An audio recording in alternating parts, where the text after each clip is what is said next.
Merci d'être avec nous sur Al24 News au sommaire de l'actualité de ce samedi 8 juillet. Après Bakou, Téhéran, le chef de la diplomatie algérienne Ahmed Attaf est en visite de travail en Iran en vue de renforcer les relations de coopération et de partenariat algéro-iranien.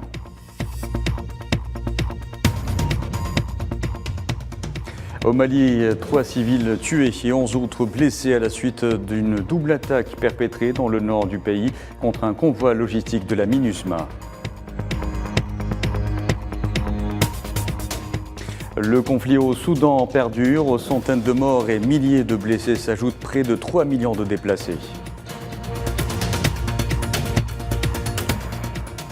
Et puis Moscou affirme avoir repoussé des dizaines d'attaques ukrainiennes au moment où l'ONU exprime son refus quant à l'utilisation des armes à sous-munitions livrées par les États-Unis à Kiev.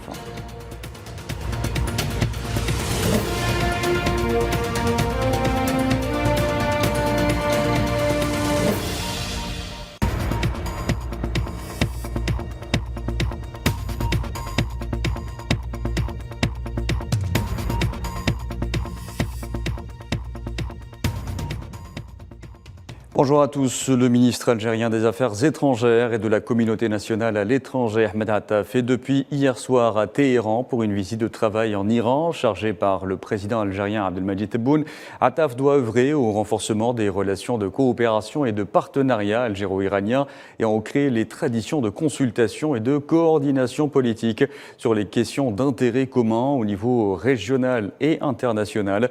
Attaf aura notamment des entretiens bilatéraux avec son homologue iranien Hossein Amir Abdullahian et devrait être reçu par les hautes autorités iraniennes.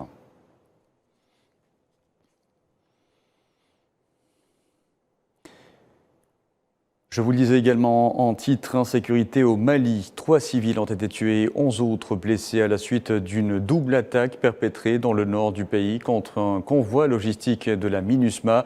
C'est ce qu'a annoncé dans un tweet la mission onusienne. Cette double attaque intervient au moment où la MINUSMA doit quitter le Mali au plus tard le 31 décembre prochain.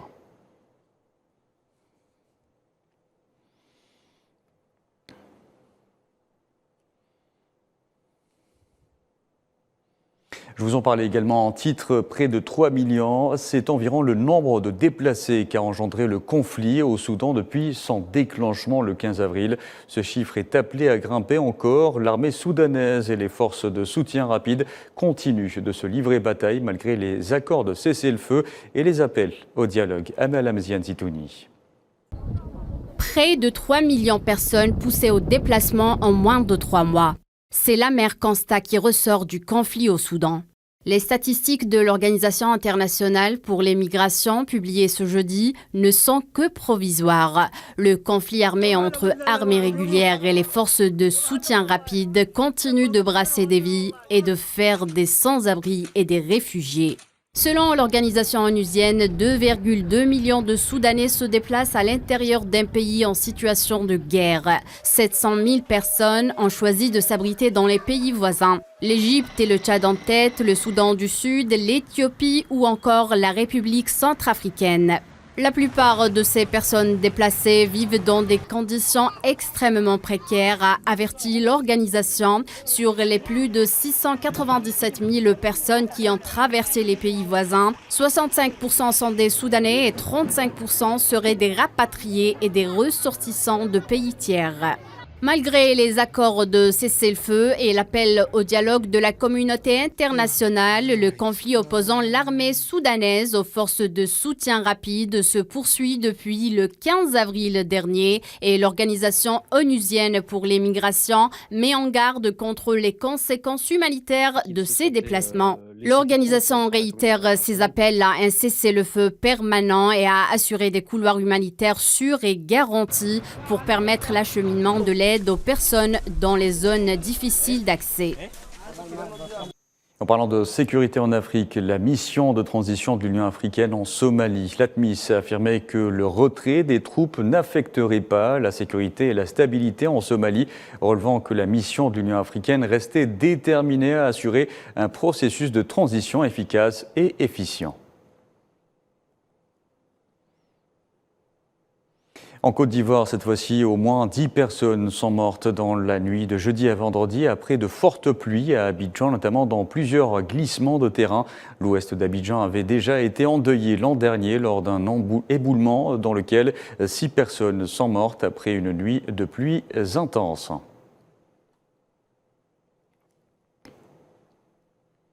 Les tractations autour du barrage de la Renaissance reviennent au devant de la scène avec peut-être une entente en perspective. Le Premier ministre éthiopien Abiy Ahmed se disant prêt à reprendre les négociations. Un sujet signé Tinhinan Makassi et Khadija Khadaoui. Alors que la 4e phase de remplissage du barrage de la Renaissance s'est lancée en juin dernier, le Premier ministre éthiopien Abiy Ahmed a annoncé la volonté d'Addis Abeba de reprendre les pourparlers sur ce dossier avec l'Égypte et le Soudan. Une annonce faite lors de la 28e session ordinaire du Parlement éthiopien. Abiy Ahmed explique en outre que cette 4e étape s'étendra jusqu'en septembre prochain pour que les pays en aval, à savoir l'Égypte et le Soudan, ne soient pas lésés. Cette crise, connue aussi comme celle de la vallée du Nil, risque d'embraser la corne de l'Afrique. Selon bon nombre d'observateurs, à l'instar des 2 autres zones hydro-conflictuelles, il y a tous les ingrédients pour une guerre de l'eau. La distribution de la ressource hydrique étant un des grands enjeux du XXIe siècle. Depuis son inauguration en juillet 2020, le barrage de la Renaissance est au cœur des tensions entre l'Éthiopie, l'Égypte et le Soudan. D'un côté, l'Éthiopie et le Soudan affirment leur souveraineté historique sur ces eaux, et de l'autre, l'Égypte s'inquiète des conséquences à court et à long terme de la construction du barrage. Par ailleurs, l'enjeu est aussi économique. Addis Abeba affirme que l'énergie hydroélectrique produite par ce barrage est vitale pour répondre aux besoins en énergie de ses 110 millions d'habitants. Et le Caire, qui depuis la volte-face du président du Conseil de souveraineté de transition du Soudan, Abdel Fattah al-Burhan, à l'occasion de la visite d'Abiy Ahmed à Khartoum en janvier dernier, semble être dos au mur alors que le pays dépend du Nil pour environ 97% de son irrigation et son eau potable. Dans l'actualité aussi, le président ukrainien Volodymyr Zelensky a visité l'île des Serpents sur la mer Noire, lieu devenu symbolique pour Kiev, dont le conflit russo-ukrainien entré ce samedi dans son 500e jour.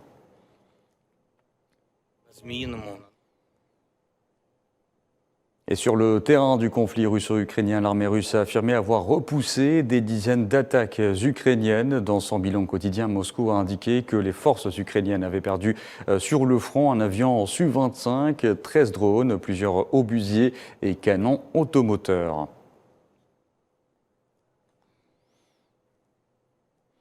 Et je vous en parlais en titre, le secrétaire général des Nations Unies, Antonio Guterres, se refuse à voir une utilisation continue des armes à sous-munitions. C'est ce qu'a indiqué Farah Naik, son porte-parole adjoint, en réaction à l'approbation par les États-Unis de la livraison d'armes à sous-munitions à l'Ukraine.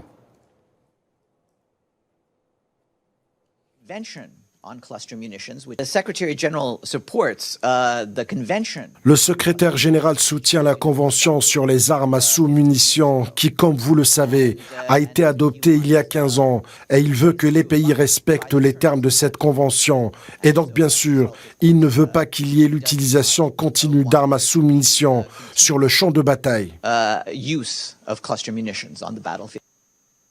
Et dans le dossier des exportations céréalières, cette fois, le secrétaire général de l'ONU, Antonio Guterres, a appelé à la mise en œuvre continue des accords qui permettent les exportations de produits alimentaires et d'engrais de la Russie et de l'Ukraine, étant donné le rôle indispensable qu'elles continuent de jouer pour soutenir la sécurité alimentaire mondiale. Mohamed Wali Ben Chaban. L'accord sur l'exportation des céréales ukrainiennes en mer Noire, conclu en juillet dernier avec le parrainage des Nations Unies et de la Turquie, expire dans 10 jours. La Russie ne trouve plus utile de le reconduire et face au refus catégorique de Moscou de le prolonger, l'ONU pense réaliser des progrès significatifs pour éliminer les obstacles à l'exportation des céréales ukrainiennes et russes. Il est important de noter que toutes ces levées d'obstacles que Rebecca Greenspan négocie dépendent de la coopération des pays, notamment de l'Europe et des États-Unis. Mais en l'absence d'une initiative de la mer Noire, je ne pense pas que le niveau de coopération sera maintenu. Il est important que tout le monde comprenne que nous voulons que les deux travaillent ensemble et au maximum. Pour la mise en œuvre continue de l'accord céréalier de la mer Noire, l'ONU envisage de multiplier les pourparlers pour le reconduire. Nous continuons, comme le secrétaire général a clairement indiqué aujourd'hui, à travailler très dur. Et je sais que Rebecca, si je peux juste parler pour elle, est très désireuse d'avoir l'opportunité de s'asseoir à Moscou dans le temps qui est disponible. Et je tiens également à m'asseoir à Istanbul avec les partis à l'initiative de la mer Noire, si c'est possible la semaine prochaine. Je sais qu'il y a des discussions à ce sujet, alors on va continuer d'essayer. L'accord céréalier qui a permis de soulager la crise alimentaire mondiale a été prolongé à maintes reprises. La dernière fois, c'était en mai dernier, à l'issue d'intenses négociations. Cet accord a permis à l'Ukraine d'exporter près de 33 millions de tonnes de céréales par bateau. Allez, abordons une question qui fait parler en ce moment. Le monde se déshumanise-t-il ? Eh bien, des robots humanoïdes dotés d'intelligence artificielle ont pris la parole lors d'un sommet de l'ONU à Genève en Suisse pour affirmer qu'ils pourraient un jour diriger le monde bien mieux que les humains. Iman Merad. Yes, I am sure. Cauchemar ou réalité, l'intelligence artificielle fait des pas de géant, suscitant sur son passage de nombreuses interrogations. Jeudi, lors de l'ouverture du sommet mondial de l'Union internationale des télécommunications à Genève, Intelligence Artificial for Good, un sommet réunissant gouvernements, sociétés civiles, agences des Nations Unies, innovateurs en intelligence artificielle et investisseurs. Le secrétaire général de l'ONU, Antonio Guterres, a souligné que l'intelligence artificielle devrait profiter à tous, y compris aux tiers de l'humanité qui est encore hors ligne. Il a insisté sur la nécessité de trouver de toute urgence un consensus sur ce que devraient être les normes directrices pour le déploiement de l'intelligence artificielle. Le développement de l'intelligence artificielle pour le bien de tous nécessitait des garde-fous fondés sur les droits de l'homme, la transparence et la responsabilité. De son côté, Doreen Bogdan, la secrétaire générale de l'Union internationale des télécommunications, s'est également exprimée en mettant l'accent sur la nécessité de ce type d'événement. C'est une réelle opportunité pour les principaux acteurs et actrices de l'intelligence artificielle de se réunir sur la scène mondiale et d'aborder les questions de gouvernance que pose l'essor de l'intelligence artificielle générative. De nombreux participants se sont fait surprendre par le réalisme des robots humanoïdes croisés dans les allées de ce sommet mondial de l'intelligence artificielle au service du bien social. En marge de ce sommet, la plus grande conférence chinoise sur l'intelligence artificielle s'est ouverte à Shanghai, avec un ordre du jour dominé par les grandes entreprises technologiques locales. I'm great, thank you. Very pleased to meet you. It's great to meet you too. Il semble que l'intelligence artificielle menace de détruire des emplois, de multiplier les inégalités sociales, de favoriser la désinformation et de fournir encore davantage de pouvoir aux géants de la technologie. Et ce, plus précisément, depuis la mise à disposition de ChatGPT le 30 novembre dernier. L'intelligence artificielle a brutalement pris le devant de la scène. Même avec un potentiel minutieusement esquissé, elle représente une réelle menace pour l'avenir de l'humanité.